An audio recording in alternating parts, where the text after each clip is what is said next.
So the SPOs here, what they can do is they can provide security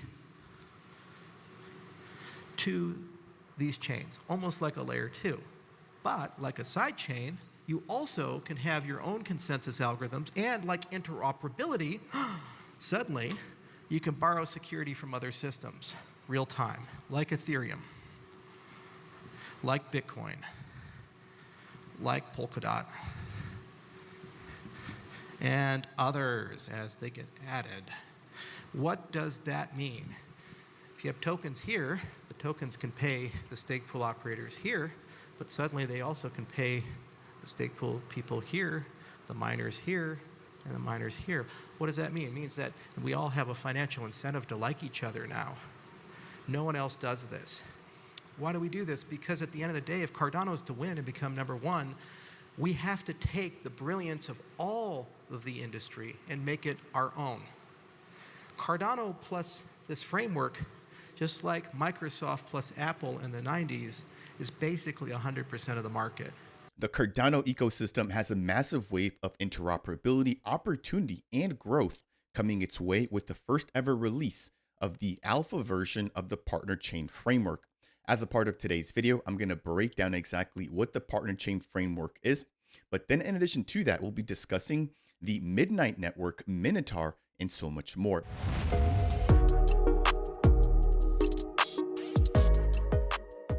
The Partnerchain model is officially here on Cardano. As a part of today's video, I want to break down exactly what this means for interoperability and brand new opportunities for stake pool operators within the ecosystem.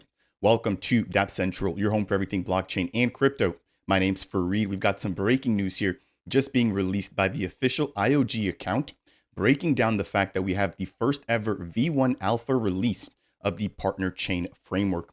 This was announced back in November of 2023 during the Cardano Summit taking place in Dubai, where we also had the official introduction of Aaron Barak, the CEO of the Midnight Network, a data protection and data privacy focused blockchain, which will be the first ever candidate to use Cardano's Partnerchain model.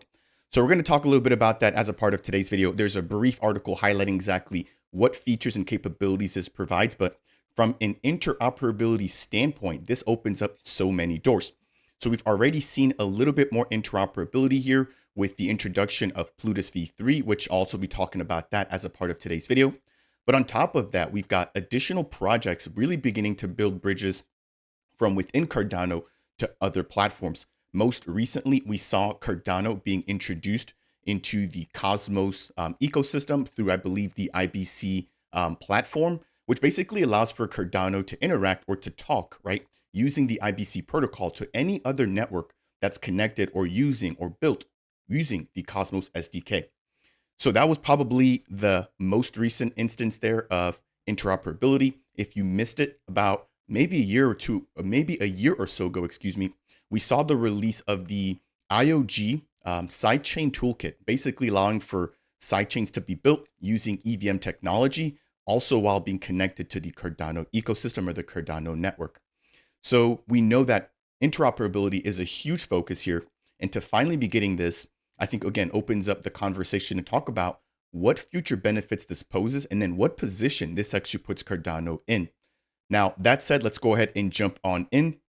As always, if you do enjoy updates like these, I would appreciate you if you could smash that thumbs up if it's your first time stopping by and you want more content like this highlighting everything going on in Cardano. Consider subscribing. And last but not least, if you have any questions, comments, or concerns for me, then leave a comment down below. Lastly, if you'd like to take your support a step further, consider delegating with the official Dapp Central stake pool, as I am a single stake pool operator. By delegating to the pool, you'll be earning your traditional ADA rewards, which you can pick up at any time or claim at any time, but you'll also be earning 3 additional tokens for the partner ISPOs that the Dapp Central stake pool is associated with. The first is the Minitaur token, the second is the Sarah token, and the third is the Tokyo Pay Wallet token. That said, and now that we've got the introduction out of the way, we've got this nice piece of news here coming out from IOG stating Input Output is introducing the Alpha V1 release of the Partnerchain toolkit, which enables blockchain builders to bootstrap security leveraging Cardano SPOs. It's the very first step in realizing the Partnerchain vision outlined by Charles at the Cardano Summit in 2023. Now, you guys know that I couldn't get this video together without actually getting a nice little snippet here from Charles himself. So definitely make sure to stick around here. It's about 5 minutes long, but it basically breaks down why partner chains are so important and exactly the advantage that this will give to Cardano specifically. So again, stay tuned for that little bit there. Now, jumping over into the actual article, this is a pretty quick read here, so I'm going to kind of skim through this here. But it basically highlights the V1 release of the Partner Chain Toolkit. Again, highlighting the fact that this was the initial vision stated back in 2023. Now, it states here that the Partner Chain Alpha V1 release allows developers of a brand new blockchain to bootstrap it using Cardano's extensive network of stake pool operators, or SPOs. So again, imagine a brand new blockchain spinning up, not necessarily having the nodes or the operators to be able to run that. Therefore, they're looking, right, for more or as many nodes as possible to run their underlying protocol, right, to keep them secure. And because Cardano has over 3,000 stake pools, imagine being able to leverage those as a service. So now you've got a brand new blockchain. For example, we'll use the Midnight Network, which it's not a Cardano project. I want to be very clear in stating that. It's its own blockchain with its own consensus model, its own tokenomics. Everything about Midnight is of its own. Now, with Midnight, once they actually kick it off, if they didn't have this partner chain model, they would have to find specific pool operators or node operators to operate a Midnight node. Very similar to how with Cardano, we've got nodes or stake pool operators running the Cardano node software. Now, what we're able to do with this partner chain model is use all of the existing Cardano SPOs who already have been running nodes for months, if not years, to now also add additional consensus mechanisms or to provide their node services for other blockchains as well.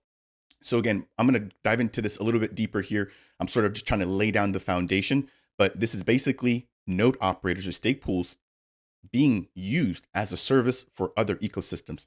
Charles mentioned this when he joined myself and Chris O and Aaron Barak on my channel. I'll leave the link to that video. But he basically said that Cardano's biggest strength is its stake pool operators and the fact that the network has never been down. So jumping back in here, it states that by leveraging SPOs, both new and existing networks can quickly increase their number of validators for a more robust and efficient security paradigm. This release includes a toolkit which introduces the following innovations for developers. Shared security as number one, partner chains can leverage Cardano SPOs to bolster their security. Number two, mixed validator committee, combined committees of trusted permission validators and Cardano SPOs for balanced oversight.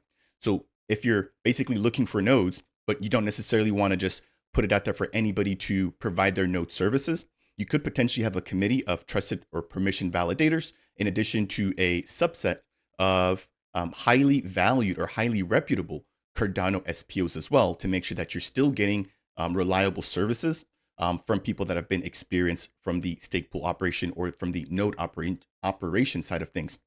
Third, we've got consensus model flexibility. Partner chains can implement any consensus model accommodating permissioned validators. So somewhat of a very similar portion up there, except now it's not necessarily talking about a committee, but it talks about how this is flexible, basically able to handle any type of consensus mechanism.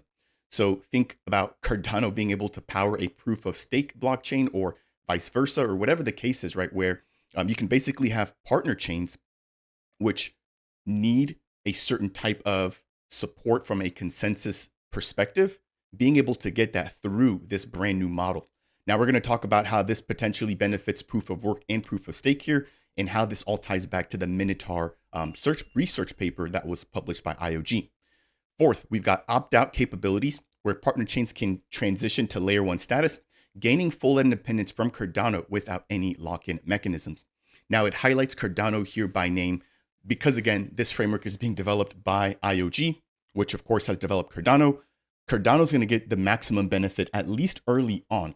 So imagine after midnight, 3 or 4 additional partner chains come on that need node operation services.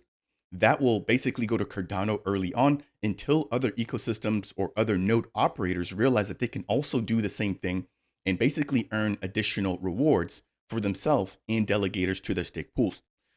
So really good to hear that nobody's ever really stuck in this sort of dependency state for Cardano or for whatever node operators are supplying them security for their partner chain. They can at any time break out and operate with their own nodes and basically stray away from the partner chain model. Last but not least, we have SPO participation, where any Cardano SPO can become a validator for a partner chain with minimal costs related to hardware upgrades, no required permissions, and no software expenses. The toolkit simplifies this configuration process. Now, what I'm most curious about here is we've had Charles, again, when he came on the channel, talk about a super node that allows an SPO to basically provide services for multiple consensus mechanisms.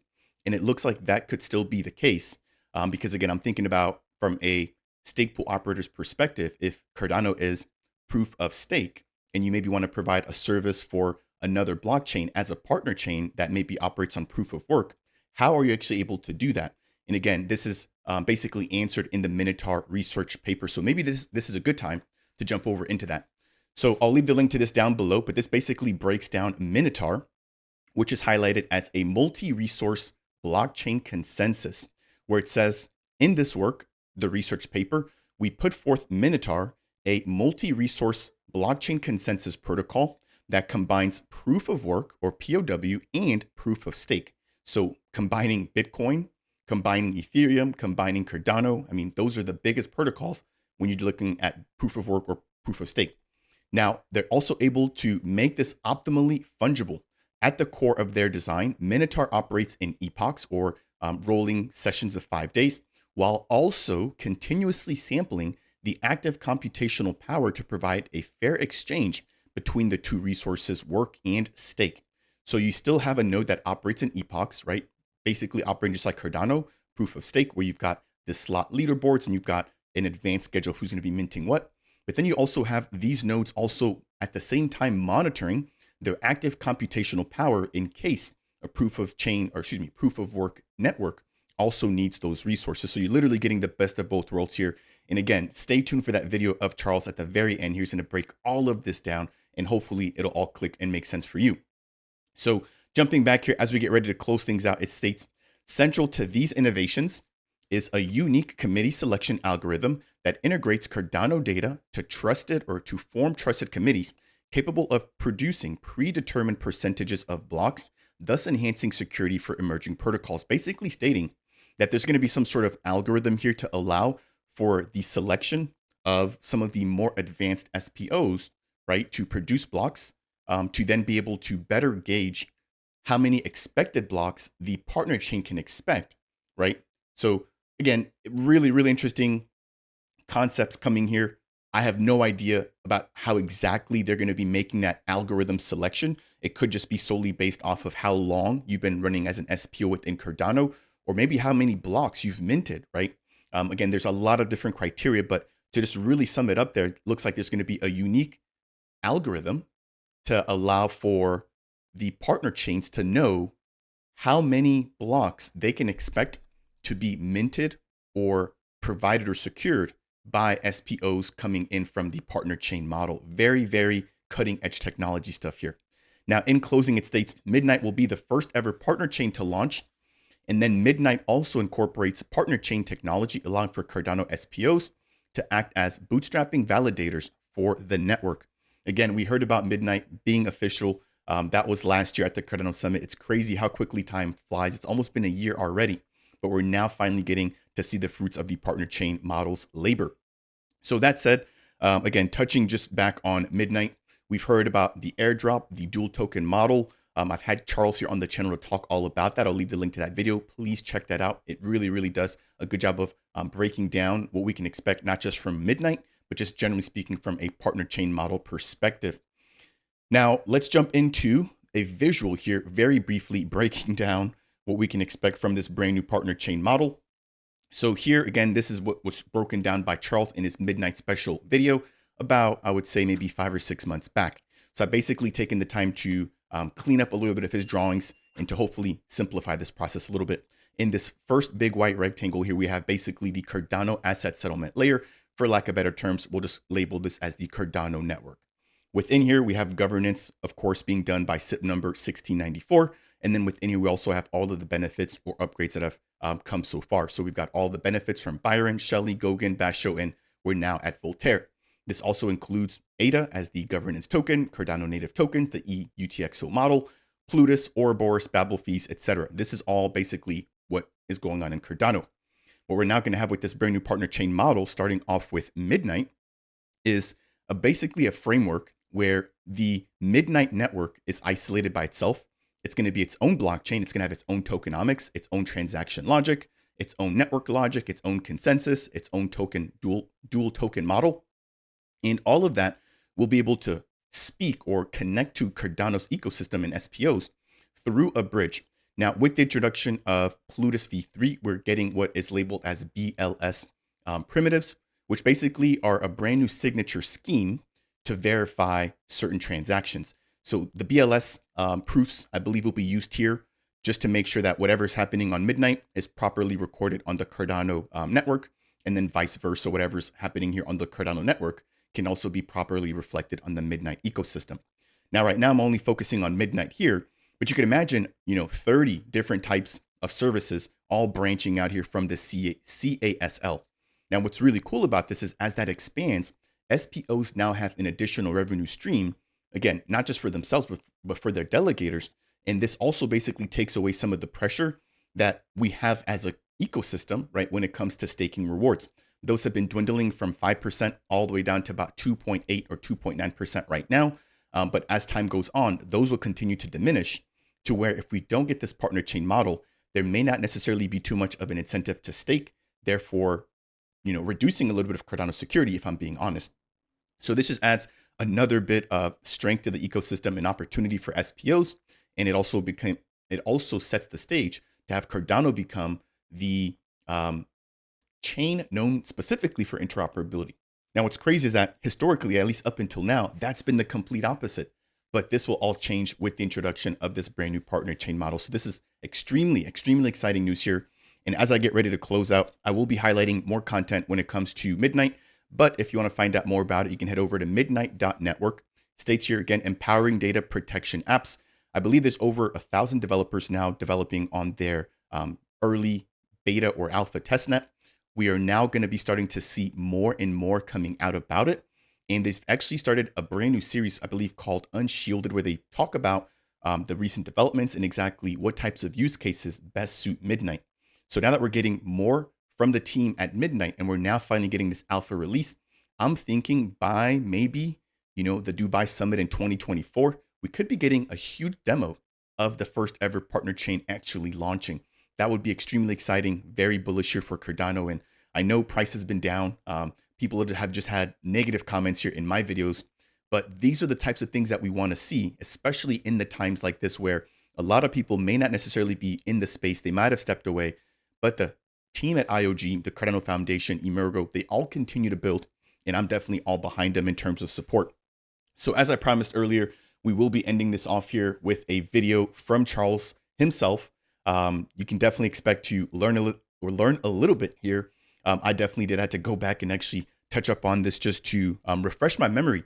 But this basically breaks down why Midnight, why the partner chain model, and why Cardano, we're best suited for something just like this. Again, we've proven it to ourselves and to the greater ecosystem, never having been down for over 2,500 days.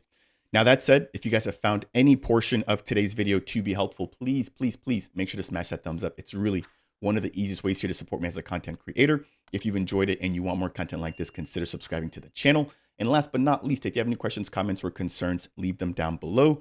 As we get ready to head out here, I'll send you guys home with Charles. You guys enjoy the rest of the video. And the fact that Cardano has never failed in 5 years, it's always been running 24 hours a day, 7 days a week. It's become effectively the root of trust of the entire cryptocurrency space. There is no engine better. There is no code better than what we've written. But combine that with paradigms from outside of our space, which is why for years we flirted with concepts like the EVM and Yella. It's why we looked at Fabric and Cosmos and Parity. So then I said, well, how do I put all that together in a uniquely Cardano way? And then it dawned upon me. We wrote a paper called Minitaur. And boy, this is special. This is perhaps, I wish we could patent stuff because Jesus, I would. This is probably the best thing we've ever written in the history of our company because this ends the fight forever about interoperability. You have the Bitcoin people, they say, proof of work. And we all say, proof of stake. proof of work, proof of stake. What if you put them together? And what if you could put N consensus algorithms together? You could put them all together. What if you could run multiple consensus protocols all together in the same system? How about that? Wouldn't that be magical? There's no debate anymore. And what if we could combine that concept with all this other magic that we've been studying for years and put it together with the best blockchain building framework that's on the market right now, Parity? Put those pieces together and put Minitaur on top. Now you're cooking with oil. It's good. We got something special. So we wrote this paper in 2021. It was a collaboration of University of Illinois Urbana-Champaign and Pramod and University of Washington. Pramod went to Princeton. We had some amazing people like Matthias on this and Agalos. And we've now been exploring on basically an RD, how to get that into this. And you know what? I said it would be really cool to have a flagship product, something very special and very unique to showcase the power of that type of system.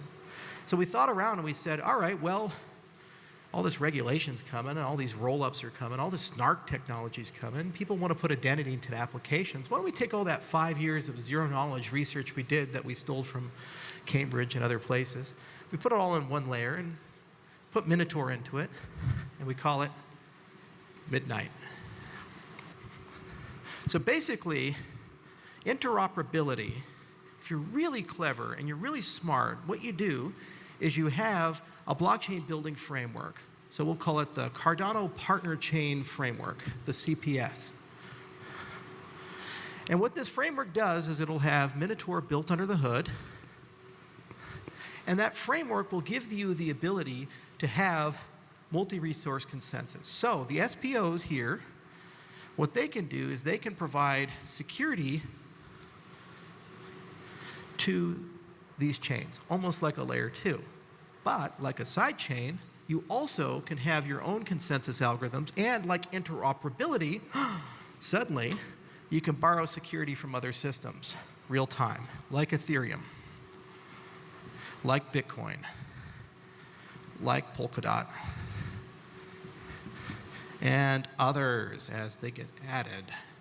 What does that mean? If you have tokens here, the tokens can pay the stake pool operators here, but suddenly they also can pay the stake pool people here, the miners here, and the miners here. What does that mean? It means that we all have a financial incentive to like each other now. No one else does this. See, the problem with all these frameworks, the way they're written, whether it be Cosmos or Parity, you check in, but you can't check out. You're stuck. You're locked into it. When you have a system like this, and you can change your consensus on the fly, what that means is if you don't like Ethereum anymore, if Vitalik said some weird stuff or something, you just get rid of it. Yeah. Bitcoin, I'm now an environmentalist. I hate mining. Yeah, there we go. And you just add other shit, right? Maybe you're just Cardano maxi, and you're like, we just love Cardano so much, so we're just going to do that. And, and maybe, just maybe, Cardano really pissed you off. I tweeted something you really don't like. Often do that. Come on, let's be honest. Yeah, you maybe just go to proof of work. You just go down that road or something like that and leave. The ecosystem on the service layer gets the freedom to decide that. They have the freedom of movement because that's what interoperability should be about. Standards and freedom liberate you to do what's best for your projects. They liberate you to think about what's best for these things. Now, if you add this with one other clever innovation, a dual token model, then what you can do is start exploring something really clever and cool. You can treat the token that's on the side chain, the service layer, the partner chain. I promise you we'll unify the language one day. They're partner chains. As your resource. And you can start talking about different monetary policies that give you predictable pricing. So suddenly you don't wake up with a 3x or 5x in your operational cost for that service, whether it be a privacy chain or a decentralized large language model or a nameless decentralized telecommunication company, which may or may not be here. Quiet you. You can have a resource for that. It's great. It's magic. But you also can have, as a Cardano native asset on the main chain, the thing that controls governance, maintenance, consensus, these types of things. So that can follow deflationary policy, for example, like Cardano does, Bitcoin does, or others. So you split the monetary policy, you don't overload your asset, which means you get the best of all worlds. You get liquidity, decentralization, fast bootstrap, just magic. It's incredible. Yet you still have freedom. Why do we do this? Because at the end of the day, if Cardano is to win and become number one, we have to take the brilliance of all of the industry and make it our own. Cardano plus this framework, just like Microsoft plus Apple in the 90s, is basically 100% of the market. There's no more extended UTXO versus EVM. We got it all. That's what we're doing.